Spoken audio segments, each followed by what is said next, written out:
boa noite a todos. Boa noite. Sejam todos bem-vindos. Essas coisas que a dona Maria estava falando, essas pequenas coisinhas que a gente coloca para vender, são coisas que o próprio pessoal que é da casa faz e traz para que seja vendido, para que reverta alguma coisinha em dinheiro para casa. Por quê? Há tempos atrás nós tínhamos o Extra, aqui do centro, que fornecia para nós alimentos assim, por exemplo, saco de arroz que furou, mas o arroz estava perfeito, só que eles não podem vender porque está furado. Açúcar, café, e macarrão, e assim por diante. Eles nos chamavam e forneciam para a gente tinha um contrato, eles assinavam, um acordo direitinho, a gente recolhia isso, fazia cestas básicas e ajudava as famílias carentes que frequentam a casa aqui com as crianças e tal. E isso acabou, por questões de ordem legal deles, de burocracia, papelada, enfim, coisas da vida. Isso terminou e nós temos que dar conta dessas pessoas que a gente ajudava. Então, qualquer coisinha que vocês adquirem ali, um livro de R$5, um molhinho de mais 5, uma plantinha ali, parece nada, mas é 15, 20, 30, quando você vê, você fez 50, 100, que dá para comprar o arroz, o feijão e tal, e ajudar essas pessoas, né? Esse é nosso intuito, tá? Não é fazer dinheiro, não é a casa ficar rica, nem nada disso. É apenas poder comprar essa alimentação para o pessoal que é muito necessitado, alguns realmente muito carentes. Se não fosse a ajuda que a gente oferece, alguns poderiam até passar fome de verdade. Então é isso, nosso muito obrigado a vocês. Bom, o assunto que eu trouxe hoje é mais ou menos a junção de umas 3 preleções que eu fiz aqui ao longo do tempo, porque ontem à noite, olhando o WhatsApp, eu vi que a minha palestra era hoje. Eu falei, meu Deus, e agora eu não sabia, porque normalmente é o fim do mês, né? Isso. E aí eu corri, peguei e juntei. Bom, algumas coisinhas vão se repetir, né, na colocação, mas as pessoas se renovam. E além do que também, como disse o grande poeta Renato Russo, quais são as palavras que nunca são ditas, né? Sempre estamos nos repetindo.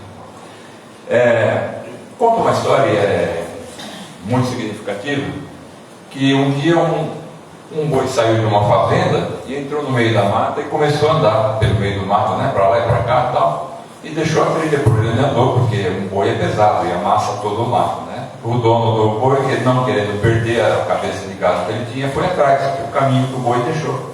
E andou 2 quilômetros, 3 quilômetros, 4 quilômetros e encontrou o boi, finalmente. Numa área grande, aberta e tal, e ele viu que ali adiante tinha uma outra cidade. Ele falou, olha, tem uma cidade aqui, porque tinha mato entre a cidade dele e aquela outra, né? E o boi desbravou ali.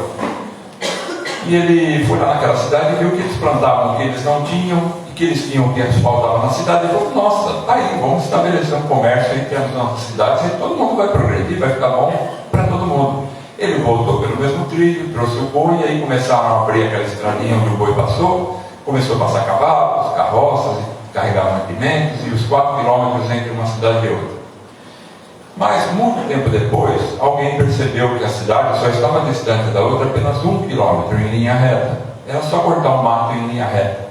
Mas fazia anos e anos que eles estavam andando os 4 quilômetros que o boi abriu. Porque o boi não sabia o que estava fazendo, ele simplesmente ficou andando em zigue-zague pelo meio do mato. Bom, o que isso quer dizer? O que isso tem a ver com o nosso assunto?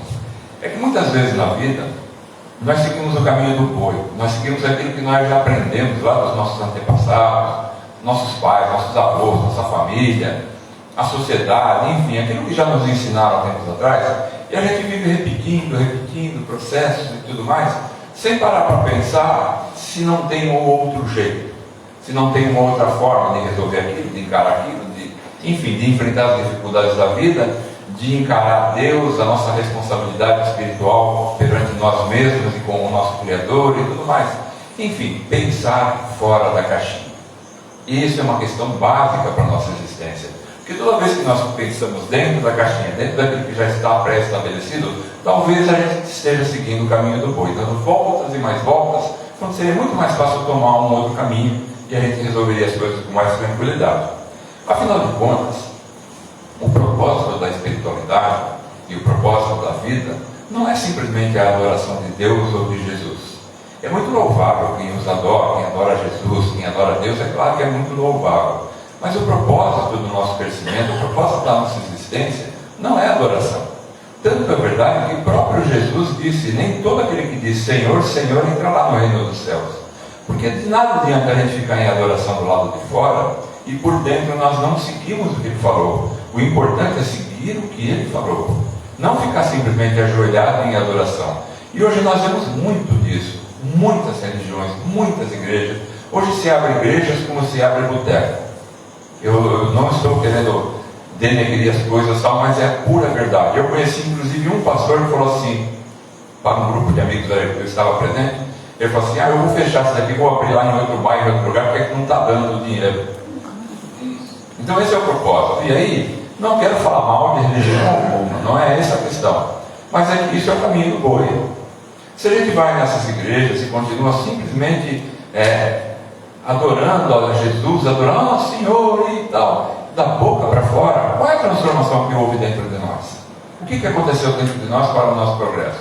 Absolutamente nada. E muita gente que fica da boca para fora falando Senhor, Senhor, por dentro armazena coisas horríveis às vezes. E essa é a grande questão. O que nós guardamos dentro de nós que nos complica a vida, que nos traz atraso no nosso crescimento, dor na nossa existência, sacrifícios às vezes desnecessários, e amargura, angústia e tudo isso. Muitas vezes a gente vê pessoas que a gente olha na rua ou conversa, julga estarem muito bem, de repente a gente fica sabendo de uma tragédia da vida daquela pessoa e fala, eu não fazia ideia. Isso parecia tão bem, porque é tudo aparência, é tudo da boca para fora. Hoje o mundo é o mundo das aparências, é o mundo da boca para fora. Se tira fotografia, se posta na internet como se a vida estivesse maravilhosa. Por trás da vida real dessa pessoa tem uma tragédia imensa às vezes acontecendo. Tem dores e amarguras terríveis acontecendo. Mas não aparece na fotografia, não é? E não aparece nas palavras que elas deixam, às vezes, em alguns sites, algumas coisas, para dizer que estamos todos felizes e bem. Não é bem assim, nós sabemos disso.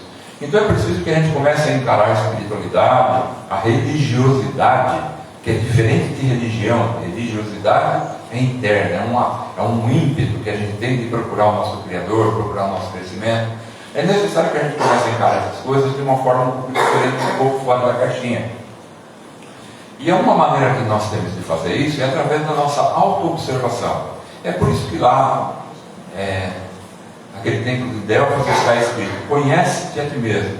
É uma das coisas mais importantes que nós temos que fazer nessa existência. Nós conhecemos muita coisa do lado de fora, né? Da nossa cidade, do nosso país, da história do nosso vizinho, mas internamente, quanto nós nos conhecemos? É muito pouco. Quando a gente para se analisar, percebe que é muito pouco. Tem uma história que eu gosto muito, já contei algumas vezes e vou repetir, de uma pessoa que gostava muito de meditar. Inclusive essa pessoa escreveu para uma revista contando esse caso todo, e esse caso é real, tá? Não é só história não, isso aconteceu de verdade. Essa pessoa praticava meditação constantemente. Ele morava numa casa, na beira de um lago, ele tinha um barquinho, ele pegava o barquinho dele, remava até o centro do lago ali, mais ou menos, jogava uma âncora com um barquinho pequeno, ali ele sentava e ficava na mais completa paz, tranquilo, não tem ondas no lago, que sossego, e aí ele ficava meditando. Ele adorava fazer isso é verdade. E ele conta que uma vez ele fez isso, sentou-se ali no meio do lago, fechou os olhos, começou a meditar, e quando estava numa meditação muito profunda, ele sentiu um baque no barco dele. Bom, um outro barco bateu no barco dele. Pelo som, pelo tipo de batida, a gente sabe, você está no meio do lago, o que mais pode bater, não é? Então ele falou assim, a nossa mente é muito rápida, o nosso cérebro trabalha muito rápido. Ele falou, enquanto eu ainda estava de olhos fechados, me passou pela cabeça assim, puxa vida, num lago tão grande como esse, o que essa pessoa veio fazer batendo no meu barco, me incomodar, sendo que eu estou aqui fazendo meditação? Não tem espaço para ela por aí? E ele se preparou para falar um monte para essa pessoa assim que abrisse os olhos, porque isso passou rápido pela mente dele. E então ele abriu os olhos pronto para falar um monte. Como você se atreve? Quando ele abriu os olhos, ele viu que o barquinho que bateu no barco dele estava vazio. Foi simplesmente um barquinho que se soltou lá no corredor com o vento, a corda se soltou, o vento veio trazendo, ele bateu, tocou no barco dele. E ele fala assim, quando eu vi que aquele barco estava vazio, eu não sabia o que fazer, porque eu estava preparado para despejar um monte de coisa para fora, e eu tive que engolir aquilo tudo de volta, porque eu não tinha em quem despejar. Ele falou assim, e aí eu percebi que na verdade não é o outro que me deixa assim, isso está dentro de mim. O outro só cutuca alguma coisinha e vem à tona tudo aquilo que eu carrego dentro de mim. Então eu fazendo meditação, achando que eu estava muito bem, quando eu percebo, eu estou cheio de raiva, de rancor, de amargura, de questionamentos, de julgamentos, e eu não tinha em quem despejar aquilo. Ele falou, o que eu fiz? Eu aproveitei o estado meditativo que eu estava e comecei a meditar em cima de mim mesmo, o que é que desengatilhou, engatilhou toda esse meu desejo de raiva, de falar um monte de coisa para pessoas, tal. Ele falou, e eu comecei a me autoanalisar, e comecei a descobrir coisas muito interessantes dentro de mim que eu não sabia que eu tinha, que são coisas negativas. Então ele começou a se tratar, ou tratar-se a si mesmo, através daquilo que ele descobriu de si mesmo com essa meditação, com essa história. E sendo essa história real, a gente pode parar para pensar nas nossas histórias, né? Trazer isso para a nossa realidade e pensar quantas vezes coisas do lado de fora não provocaram em mim explosões que foram totalmente desnecessárias, fora de tempo, sem necessidade nenhuma, e depois a gente até se arrepende, né? Passa um tempinho, a gente fala, poxa, poderia ter agido de outra forma, eu poderia estar mais centrado, mais tranquilo, mas me deixei levar, explodir, e a gente se arrepende. E isso é falta do autoconhecimento, é falta da gente entender que quando alguém fala alguma coisa, faz alguma coisa para a gente, que nos desperta aquela coisa toda de dentro de nós, ruim, é porque nós estamos ruins, nós estamos carregando dentro de nós coisas que não são legais. O outro só cutucou e aquilo veio tudo à tona. Então quando vem à tona é o momento da gente pegar pelo pé e falar assim, é isso que eu carrego em mim, então agora eu vou trabalhar sobre isso. O Espiritismo, ele deve ser encarado de uma forma diferente de como a gente encarava normalmente as outras religiões, ou as religiões que nós tínhamos, ou temos ainda até hoje. Eu falo assim, mas as pessoas pensam, você é contra. Não, às vezes eu tenho vontade e eu vou na igreja católica, porque eu acho aquele clima da igreja maravilhoso. Aquele negócio de senta, levanta, aqueles rituais, aquilo não me agrada nem um pouco. Mas o ambiente em si, as palavras do padre faladas com calma, com serenidade, são fantásticas, eu adoro. Já fui em igreja evangélica também com amigos meus que fui convidado e fui com o máximo de prazer. Então eu não julgo ninguém, eu deixo que cada um siga o seu caminho. Mas eu acredito que o Espiritismo é uma coisa um pouco diferente. Reparem vocês uma coisa, as religiões todas que nós temos no mundo formalizadas foram trazidas até nós pela experiência de uma pessoa, uma única pessoa. Então, por exemplo, o judaísmo foi trazido até nós por Moisés, o islamismo foi por Maomé, o budismo foi por Siddhartha, mais tarde chamado de Buda, e o cristianismo por Jesus. São experiências que esses seres tiveram. Aí tem mais, tem o zoroastrismo, que foi por Zoroastro, tem o confucionismo, que foi por Confúcio, o hermetismo, que foi por Hermes Trismegistus. Quer dizer, são seres que tiveram experiências próprias, experiências místicas deles, interiores. Mas eles não se contentaram com aquilo e falaram, eu quero espalhar isso para as pessoas. Isso que eu aprendi é muito importante. Eu sei que eu posso fazer o bem para os outros se eu levar isso para eles. Então ele quis explicar aquilo para as outras pessoas. Ele formatou um jeito, montou uma maneira de colocar isso numa ordem lógica de entendimento e colocou para as outras pessoas entenderem. Essas são as religiões formalizadas que nós temos hoje. Só que, ao longo do tempo, muitas dessas religiões se perderam do real fundamento daquilo que aquela pessoa teve lá no passado. Nós hoje temos obrigatoriamente que parar para nos questionar, será que foi isso mesmo que Jesus disse, ou esse evangelho foi manipulado, mexeram em algumas passagens para servir aos interesses desses ou daqueles? E aí a gente, com muita serenidade, com muita tranquilidade, lendo o evangelho dele, nós vemos que certas lições são lições de cosmoética. Eu gosto dessa palavra, que é uma ética cósmica. É uma ética que serve aqui na Terra, em Marte, em Saturno, em Alfa Centauri, não faz diferença. Onde quer que seja, é uma ética. Então, quando é essa ética, quando é essa moral que está ali dentro daquele evangelho, aproveite, siga aqueles passos, porque aquilo não foi manipulado, aquele é o caminho. Algumas outras coisas a gente fica em dúvida, é natural, porque onde o ser humano põe a mão, sempre há um problema, sempre há jogo de interesses. Mas o que eu estava dizendo que o Espiritismo é um pouco diferente disso, eu não estou dizendo que é melhor nem pior, tá bom, gente? Só diferente. É que o Espiritismo não surgiu através de uma pessoa. Aí todo mundo vai falar, não, Kardec. Não, Kardec só copiou aquilo que os Espíritos ditavam. O Espiritismo surgiu através do fenômeno das mesas girantes em várias partes do mundo ao mesmo tempo. O Espiritismo surgiu no mundo por decisão dos Espíritos e não de ninguém da Terra. Não de ninguém que estivesse aqui na Terra e dissesse, eu vou inventar uma religião porque eu tive uma experiência, de forma alguma. É a única situação em que isso aconteceu. Veio do alto para baixo, veio de cima para baixo, veio da espiritualidade para o ser encarnado. O que Kardec fez foi simplesmente copiar aquilo que os espíritos ditavam, com as perguntas que nós tínhamos curiosidade de saber: o que é a vida, onde vamos depois que morremos, como é que funciona. Enfim, são 1.019 perguntas no Livro dos Espíritos que Kardec copiou, que ele fez essas perguntas para os espíritos. Então veja, assim como essa doutrina é uma coisa um pouco diferente das religiões comuns que nós estamos habituados, que fala muito em adoração e pouco em ação, assim como essa doutrina é diferente, ela nos pede também que nós sejamos um pouco diferentes ao encará-la, ao abraçá-la. Mais ou menos como aquela história do boi. Será que não tem um caminho mais simples? Será que não tem uma outra maneira? Então, quando a gente abraça uma doutrina como essa, quando abraça uma filosofia como essa, a gente tem que pensar: será que os velhos padrões de comportamento servem aqui? Eu vi agora há pouco a Dona Maria falando muito justamente das pessoas que vêm e ficam olhando o celular. Então fique em casa, né, olhando o celular, porque não vai fazer diferença estar aqui ou lá. A sua atenção está no celular, não está no seu merecimento, na sua transformação, não está naquela dificuldade de você vir buscar o socorro aqui. Então de que adianta estar aqui, não é? É mais ou menos a mesma maneira que a gente ia na igreja antigamente e ficava ali ouvindo o padre, falando: nossa, mas que hora que vai terminar, porque eu tenho aquilo para fazer, aquele outro. Aí corre lá, põe a hóstia na boca, vai para casa, pronto. Aqui a gente não toma hóstia, aqui a gente toma passe. Mas é muito parecido, né?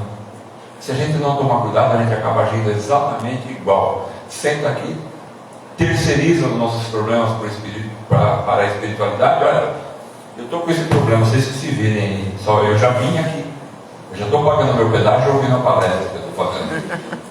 É o pedágiozinho que faço, né?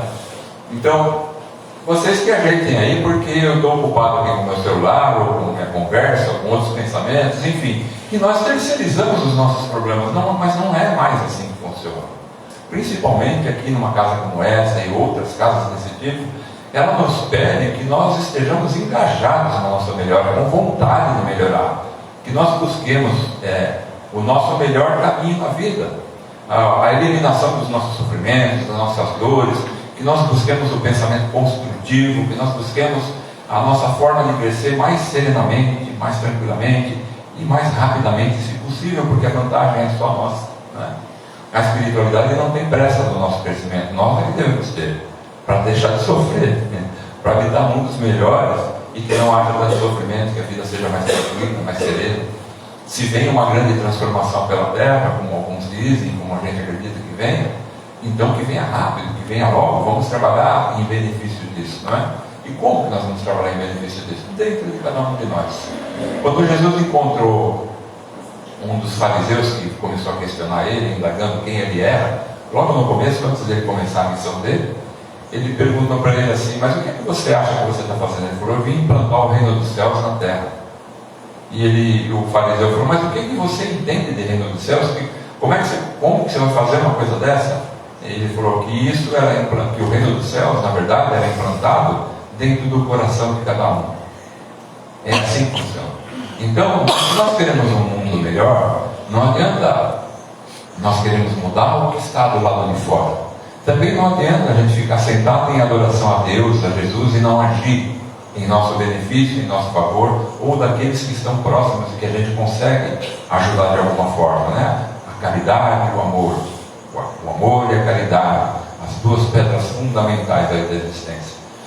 Então, de nada adianta se a gente não agir, se a gente ficar só em adoração e fala uma coisa, mas faz outra diferente. E isso não é legal para a gente. Nós temos que mudar essa percepção, essa ideia, começar a abraçar a nossa própria causa e ajudar aqueles que estão próximos. Conta uma outra história muito interessante, que as religiões formalizadas de hoje é como uma gaiola, eles falam assim, como aquela pessoa, como esses que nós falamos, que descobriram alguma coisa importante, né? Tiveram uma experiência, e eles, como se eles tivessem achado um pássaro muito bonito, colocavam numa gaiola. Para quê? Para que ele não fugisse, para chamar todo mundo para ver como é que era aquele pássaro, entende?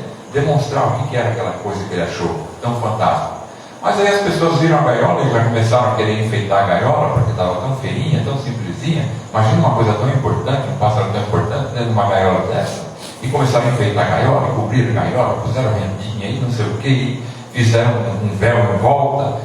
Quando eles perceberam, depois de muito tempo, eles estavam adorando uma gaiola, porque o pássaro lá dentro já estava morto fazia tempo. Então nós temos que tomar cuidado para que isso não aconteça dentro daquilo que nós seguimos, dentro daquilo que nós buscamos. Muitas das religiões que hoje nós assistimos pelo mundo já não tem nenhuma conexão com aquilo que foi o start dela, aquilo que fez ela surgir de verdade, que foi o amor e a caridade. Elas estão desviadas para a ganância, para o poder e para uma série de mazelas humanas que a gente sabe como funciona. Então isso precisa ser mudado dentro de nós e fora de nós. Não temos o poder, nem a ideia, nem a intenção de mudar a vida do outro, de enfiar a mão no outro, de mudar qualquer coisa nele. Porque nem Deus, nem Jesus fazem isso conosco. Observem bem. Se Deus nos quisesse perfeito nesse exato momento, Ele enfiaria a mão e viraria um botão dentro de nós. Mas Ele, quando nos criou, já nem criou esse botão, que é para não ceder à tentação. Então nem Deus nem Jesus nos mudam. Eles nos dão o caminho para a nossa mudança. Nós é que decidimos pela nossa mudança ou não, pelo nosso crescimento ou não. E é isso que é interessante, é isso que precisa ser mudado em nós. Quando nós falamos em auto-observação e na transformação, na autotransformação, muitas vezes, ao nos observar,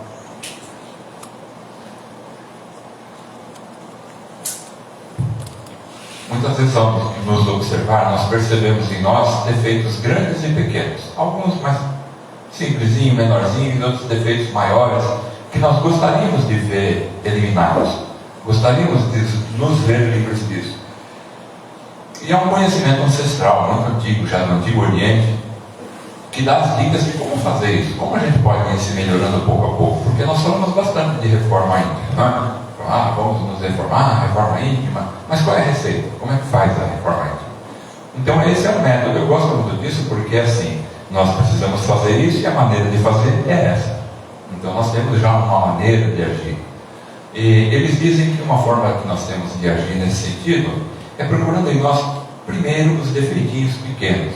Porque essa situação de defeitos que nós carregamos, defeitos entre aspas, né? Problemas que nós, maneirismo, manias, tudo isso são problemas para a gente às vezes, né?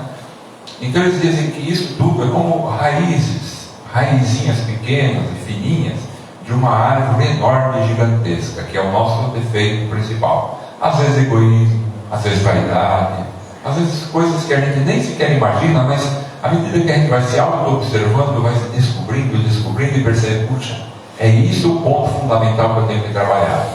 Se eu destruir isso em mim, eu melhoro um monte de coisas. Mas é muito difícil você ir direto no tronco da árvore. Você geralmente não tem força para conseguir já de cara lidar com isso. Então o que eles recomendam? Isso é dito por monges do Tibete, por pessoas muito sábias que orientam a humanidade já há milênios. Eles dizem, comecem com os defeitinhos menores, porque esses são mais fáceis de você trabalhar. E à medida que você vence um deles, por menorzinho que seja, você ganha autoconfiança. Você diz, está vendo? Eu posso. Eu melhorei nesse aspecto. Agora vou para o outro. E você começa no outro novo, e você vai para o outro, e você vai pegando pelas bordas, vai pegando os defeitinhos menorzinhos e vai eliminando, vai trabalhando neles, vai prestando atenção no seu dia a dia, que quando aparece um momento em que aquele defeito pode se manifestar, que você esteja atento e diga, não vou deixar, não vou permitir que isso se manifeste em mim. Essa é a forma. Estar atento, estar prestando atenção. E aí você vai lidando com os defeitinhos pequenos. Pergunto para vocês, qual é a árvore que sobrevive quando você corta dela todas as pequenas raízes? Nenhuma. Então é eliminando os pequenos defeitos que a grande árvore um dia vai tombar. E a gente finalmente vai se ver livre daquilo que realmente nos incomoda lá no fundo e que às vezes é uma coisa muito séria, muito severa para nós, que nos causa dor, sofrimento e muito incômodo. Então é essa maneira que eles dão. E quando a gente para, analisa e pensa sobre isso, fala, é muito sensato. É muito possível que realmente assim dê certo. Então é uma forma. Nós convidamos a todos a fazer a reforma íntima e damos uma receita muito simples. Faça dessa forma. Comece por aí. Se você achar variantes aí que para você se adapta melhor, lembra sempre do boi, ótimo, você cortou o caminho, você achou o caminho mais curto, faça do seu jeito. O importante é que a gente não fique parado, não fique apenas dizendo, ó, Senhor, Senhor, da boca para fora, porque nada vai acontecer dentro da gente se a gente não agir nesse sentido. E é dessa forma que nós vamos encerrando por aqui, desejando que tudo isso que foi dito sirva para mim e para todos vocês também, porque todos nós precisamos dessas palavras, todos nós precisamos dessas relações. Não tem na terra nenhum santo, também não tem nenhum grande pecador aqui entre nós. Somos seres humanos fazendo o possível para crescer. E o que Deus nos pede nesse momento é que nós façamos o nosso melhor, porque perfeição para nós ainda não é possível. Então encare tudo isso com tranquilidade, serenidade, tudo isso que a gente diz, sem ficar neurótico, porque senão o trabalho é o inverso, né? Tem que ir com muita calma, trabalhando pouco a pouco, e sabendo que cada dia que passa, cada momento que você consegue subir um degrauzinho, dar um passinho para frente, é um passinho para frente, não é para trás. Isso é muito importante. Por menor que seja esse passinho, se é para frente, está correto. Continua. Esse é o caminho. Que Deus nos abençoe a todos e que permita que nós levemos para os nossos lares a paz que aqui encontramos. Que assim seja. Que assim seja. Graças a Deus.